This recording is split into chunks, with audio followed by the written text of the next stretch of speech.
Welcome to the Badass Direct Sales Mastery Podcast with your direct sales dom, Jennie Bellinger. Badass Direct Sales Mastery is a podcast for rock star direct sales moms who are determined to make their business kick ass. Jennie will share her knowledge of effective sales and recruiting techniques, tips to get what you want from your business, and will interview direct sales professionals and leaders from various companies. The interviews will give insight to how these rock stars got to where they are and where they plan to grow in the future. And now, the direct sales dom, Jennie Bellinger. Welcome back to another episode of the Badass Direct Sales Mastery Podcast. You've got me here again, your direct sales dom, Jennie Bellinger. I wanted to do a fun episode today. For those of you who have listened from the very first welcome episode, you probably remember I teased the story of how I recruited by accident on purpose. And I said that was an episode for a future episode. Well, guess what? It's finally that future episode. For those of you who are new to the podcast and you haven't heard the welcome episode, please take a moment to go back and listen to that very first episode where I teased the story that I'm about to tell you, because you're probably going to want know more about me. And that's a great episode to get to know me, as well as episodes 2 and 3.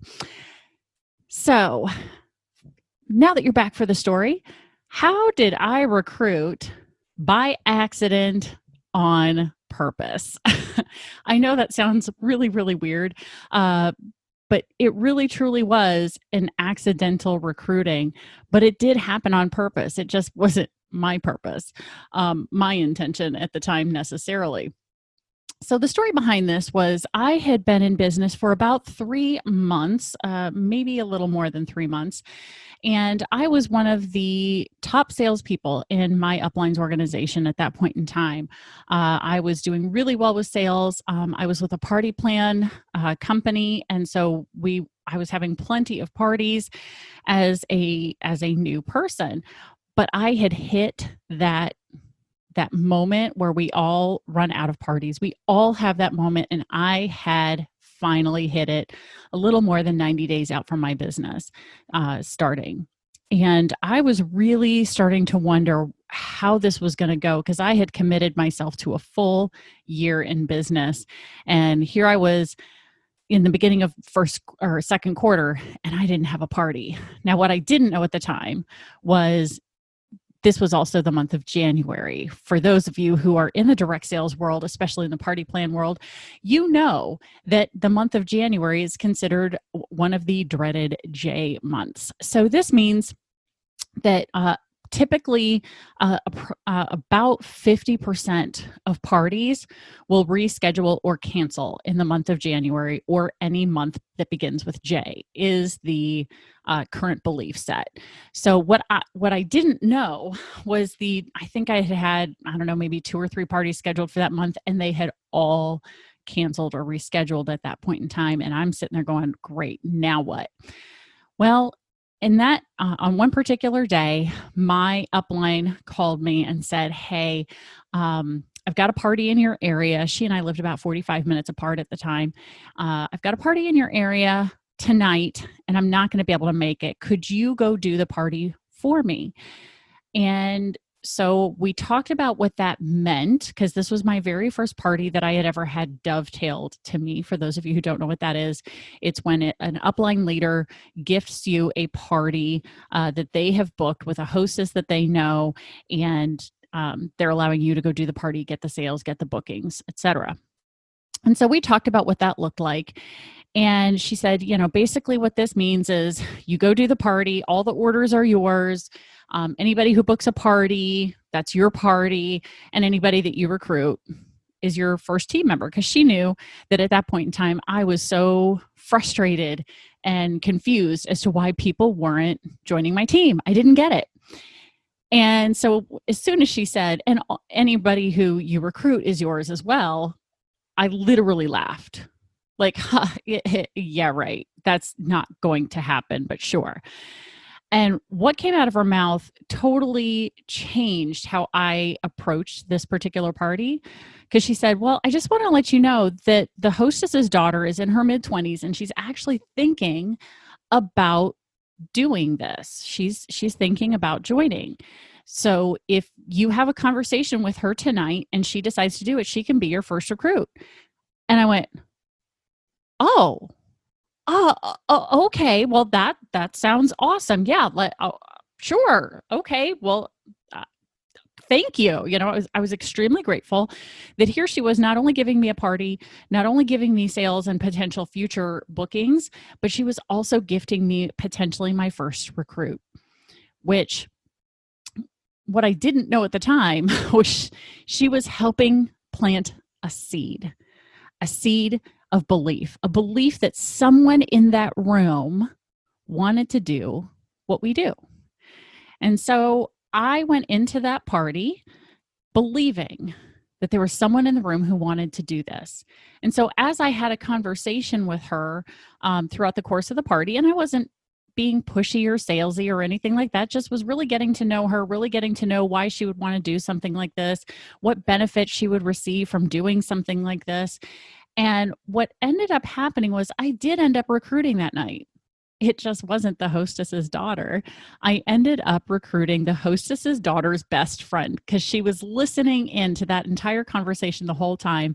And what I didn't know about her when I first met her was that she was a fashion design student and I was with a jewelry company. So it makes perfect sense that a fashion design student would want to be with a jewelry company. Of course. So what was really fun was she said yes before I even left. We set up the date for her starter show. We got her set up to attend her very first training so that way she could get started on knowing how to do the business and all of that. So I onboarded her pretty much right then and there at the end of the party before we all went home. And so you can see, well, first of all, I gotta share with you, there ended up being a snowstorm that night. And what should have taken me about 30 minutes, maybe 45 minutes to get home took over 2 hours. And I didn't care. The whole drive home, I just was singing to myself, I gotta recruit. I was just so freaking happy that I had finally done it because I didn't even fully understand at the time how it happened. Now, looking back after having had the conversation with my upline, and she told me that she was planting the seed of belief intentionally. And in all honesty, the hostess's daughter did join my team the next month. So she had been thinking about it. It's not like my upline leader told me an untruth. It was the truth. She was thinking about it. She just wasn't ready yet. But then when her friend jumped in, she was ready to go. Right.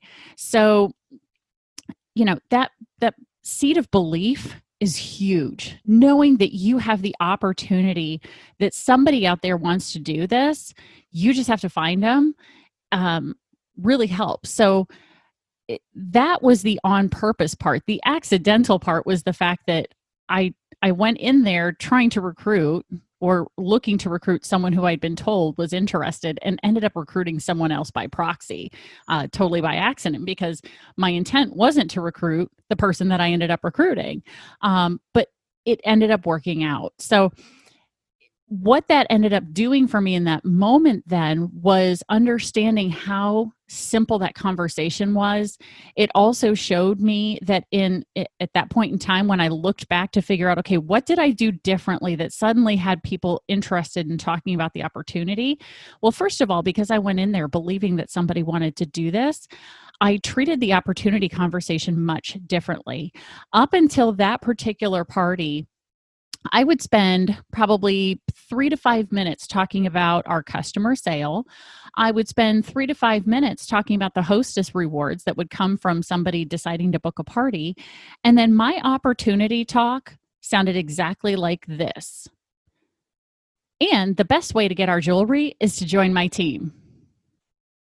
That took what, like 5 seconds compared to 3 to 5 minutes explaining the customer sale and how they could get the most bling for their buck. and 3 to 5 minutes explaining hostess rewards. So of course I was selling and booking, but then the recruiting conversation was 5 seconds as opposed to 5 minutes. Understand the difference there? So once I shifted, because when I went into that party believing somebody wanted to do it, I then made sure that I talked about the opportunity and the benefits it had brought to me for about 3 to 5 minutes, and ended up getting people asking me questions. And that was the beginning part of how I started recruiting and sponsoring. And now let me tell you, the idea of sponsoring and recruiting is a much larger concept, much larger training. But I think what I really want you to take away from this is that, number one, if you go into any conversation with the belief that someone wants to do it, you just have to find the right people, that changes how you approach the conversation. Secondly, if you're talking about the opportunity because you believe that there are people out there, you just have to find the right people, you are having the conversation more often than you would have otherwise. So that also improves your chances of recruiting or sponsoring.